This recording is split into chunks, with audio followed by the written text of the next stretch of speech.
Hello everyone and welcome to the mill today. I'm Carol and oh my gosh, wow is what I have to say for this week. I thought I was just going to have like this casual, like really short, like Stonemaier update.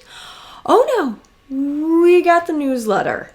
And oh my gosh, was it something that I don't think anyone was expecting. I know here at the mill, we had no idea this was all coming up this week. So I'm going to kind of bring you a little bit through the newsletter and some of the big hot topics in Stonemaier for this week at the end of April. So first, we'll start with we'll save probably the biggest news for last. All right. But first, I'm going to bring up Carl's little cheat sheet here and going through some of the changes on the chart. And Rolling Realms Redux didn't really have any changes. However, in the Rolling Realms Redux, kind of their own little newsletter, we did find out one more realm, and Flamecraft will be a realm that is put into Rolling Realms Redux. Also in Rolling Realms news, we found out that there are, well, not just found out, it's already launched on the web store. We got 3 new realms. The one I'm personally super excited about, if people know me, I am a huge Dice Throne and Manny Tremblay fan. So I am absolutely ecstatic about the Dice Throne realm.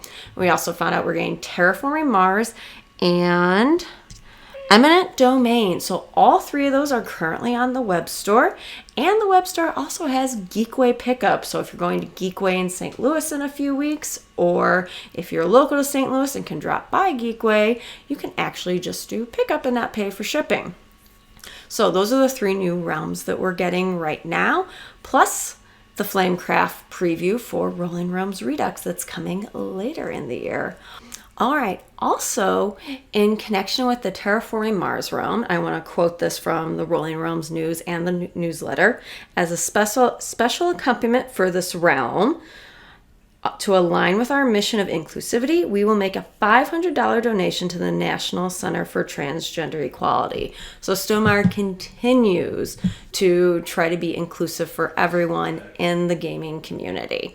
So that was a kind of a nice little add-on with the new Rolling Realms this time around. Now, some other awesome pieces that we learned this week.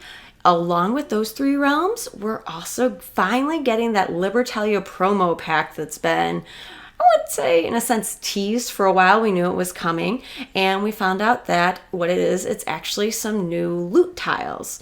As in, so there will be 2 different ways for you to add to almost quacks-like, so that the loot pieces that kind of look like Starburst, those are going to have new meanings. So there are 2 new ones, so you can flip them back and forth, and those just came out and are available on the web store to order. So we have the Libertalia loot tiles, we have all the Rolling Realms news, and let's face it, probably the biggest news that was dropped this week was Codename Wild dropped off the chart. Only because we found out Codename Wild is actually named Vantage. And I am looking forward to hearing all of the fun little jokes and terms that are going to come over the next year, since Vantage is going to be a 2025 game. So kind of a new strategy, a new, don't want to say launch, but a new way of introducing a game for a game that's really unique. We're learning about it a year in advance.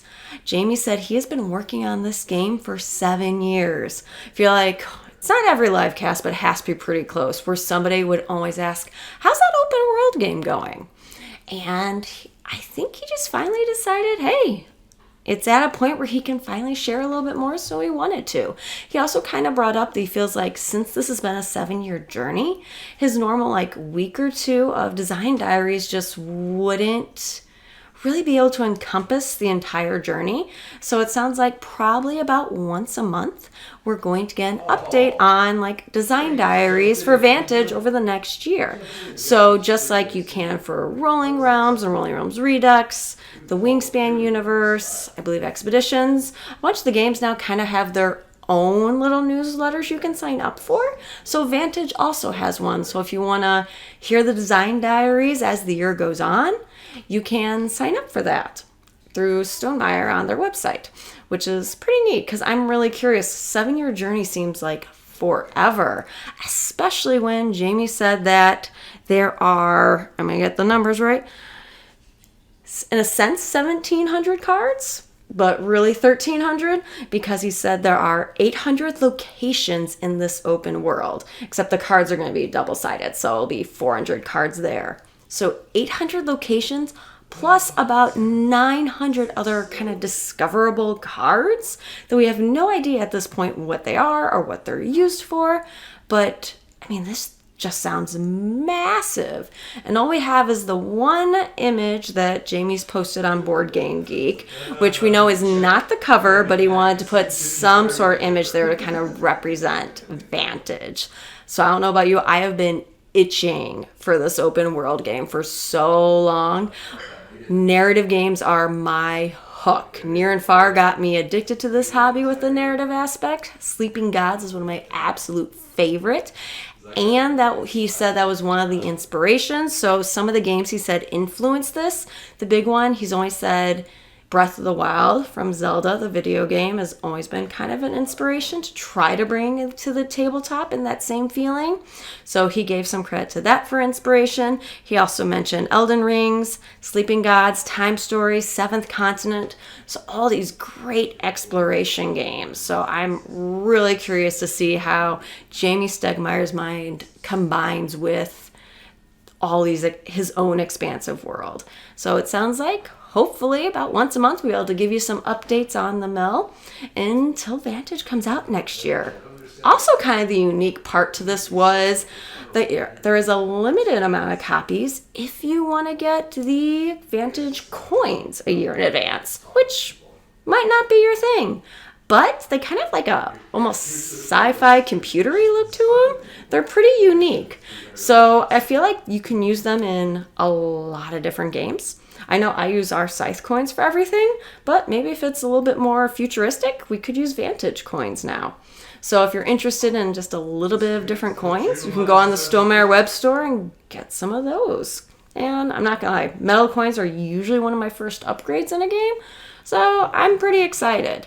And I know I'm picking up a bunch of my stuff at Geekway of the West, so I'll be able to, after Geekway, I'll be able to show off those Vantage coins, the 3 realms, and the Libertalia promo pack, and we'll make sure you get to kind of see those on the mill too. And I would say those are probably the biggest pieces of Stonemaier news this week. One other part, if you are on Board Game Geek and you like the Golden Geek Awards, there are a bunch of Stonemaier products from last year that were nominated. Apiary has some nominations, Expeditions has some nominations, and Fantasy and Futures, the Tapestry promo that started off the 2023 year, is actually on there too. Not promo, expansion. So it was just the expansion that was in an envelope. But I think that's under the expansions as well, which I love those factions in there. They're great civs. Especially a big fan of the mermaids in that one. So that's a lot of Stonemaier news and hopefully a very quick amount of time. If you have any questions, please feel free to put them in the comments. If there's any part of those you're most excited for, whether it's a new realm, whether it's the Libertalia promo pack, or are you excited to learn more about Vantage and kind of dig deeper into there, let us know in the comments and be happy to keep these conversations going. I hope you have a wonderful weekend and week, and we will talk to you later. Bye.